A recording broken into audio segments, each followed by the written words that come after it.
कोमल जी ने बड़ी बहू सुषमा से कहा, तुमने चाय कैसे गिरा दिया? माँ, गलती हो गई। सुषमा ने सर झुकाकर कहा, दूध, चाय पत्ती और चीनी के पैसे क्या तेरे मायके वाले देंगे?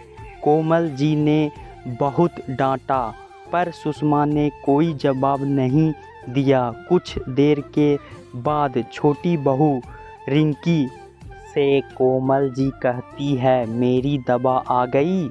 नहीं मम्मी जी, भूल गई थी, अभी ऑर्डर कर देती हूँ। रिंकी बोली, तुम कितनी लापरवाह हो। कोमल बोली, मम्मी जी, मैं लापरवाह नहीं हूँ, मैं दीपक, रिंकी का पति, को लाने बोला था, वो नहीं लाया, मेरी कोई गलती नहीं है। सास बोली, तेरी माँ ने ये नहीं सिखाया कि बड़े कुछ बोले तो जवाब नहीं देते हैं? कोमल गुस्से से बोली, मैं आपको जवाब नहीं दे रही हूँ, जो सच है वो बता रही हूँ। रिंकी बोल कर चली गई। सुषमा शांत थी, उसकी गलती हो या ना हो पलट कर बोलती नहीं थी। और रिंकी अच्छी तो थी, पर गलत बर्दाश्त नहीं करती थी, सबको जवाब देती थी। इधर सुषमा आँखों में आंसू भरकर मन ही मन में दुखी हो रही थी, क्योंकि चाय उसकी ननद प्रीति ने गैस पर चढ़ाकर छोड़ दिया था। डांट उसे पड़ गई, पर वो बोल ही नहीं पाई। ऐसे ही एक दिन रसोई में खाना बनाने में देर हो गई।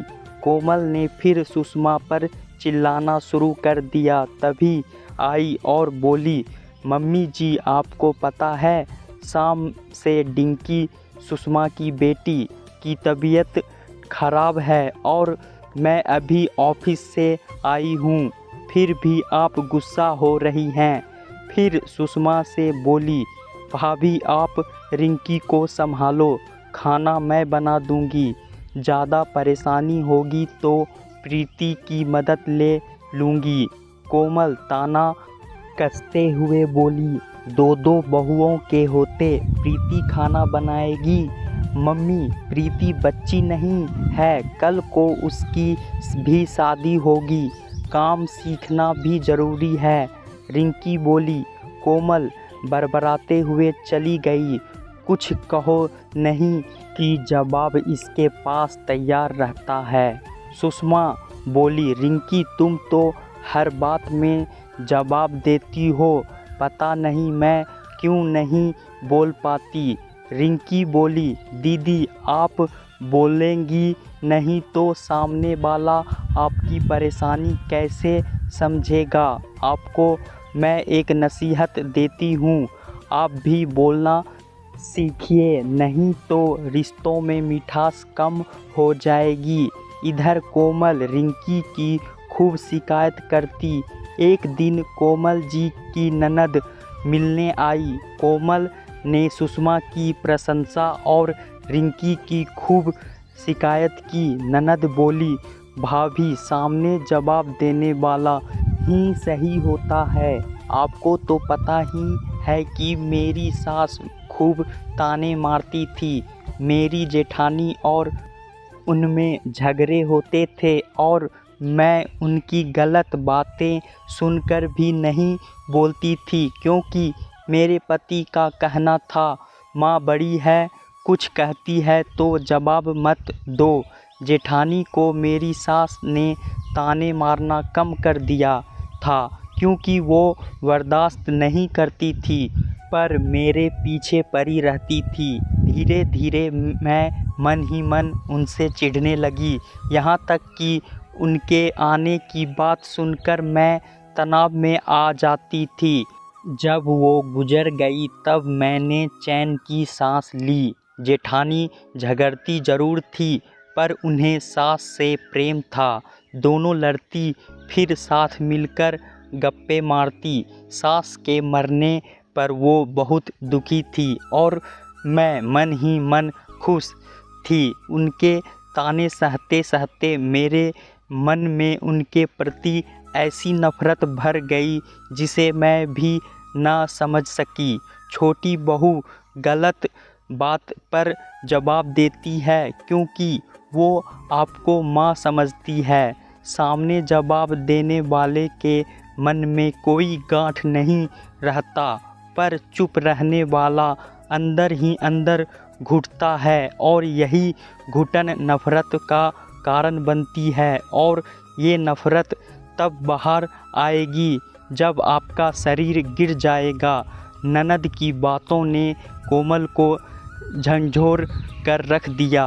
कुछ दिनों के बाद उन्हें अपने मायके जाना था। सोचा दोनों बहुओं को समझा देती हूँ कैसे क्या करना है। वो जा ही रही थी कि रसोई से आती आवाज़ सुनकर रुक गई। रिंकी कह रही थी, मम्मी जी कुछ दिनों के लिए मायके जा रही है। सुषमा ने कहा, हाँ। रिंकी बोली, घर सूना हो जाएगा। सुषमा बोली, मुझे तो शांति मिलेगी। इनके ताने से परेशान हो गई हैं। कोमल की आंखों के आगे अंधेरा छाने लगा। सच में बड़ी बहू मुझसे छुटकारा चाहती है और जिसकी मैं शिकायत करती हूँ उसे मेरी चिंता है। उन्हें याद आने लगा रिंकी का उन्हें डांट कर खाना, दवा खिलाना और बड़ी बहू का औपचारिकता निभाना। दोनों बहुएं सेवा करती है, पर जो प्यार रिंकी में है वो सुषमा में नहीं है। उन्होंने कुछ सोचा, फिर सुषमा के पास बोली, बेटा मैंने तुम्हें बहुत परेशान किया है, पर अब नहीं, और तुम भी रिंकी की तरह अपनी बातें कहना सीखो। सुषमा की आँखों में पानी भर आया।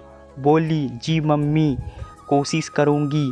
तभी रिंकी बोली, हाँ दीदी, बोलना सीखो, नहीं तो ये मनभेद बन जाएंगे, बहुत तकलीफ़ होगी। धीरे धीरे सुषमा बोलना सीख गई। दोस्तों, कहानी कैसा लगा हमें कमेंट बॉक्स पे ज़रूर बताएं और चैनल को लाइक, शेयर और सब्सक्राइब करना ना भूलें। धन्यवाद।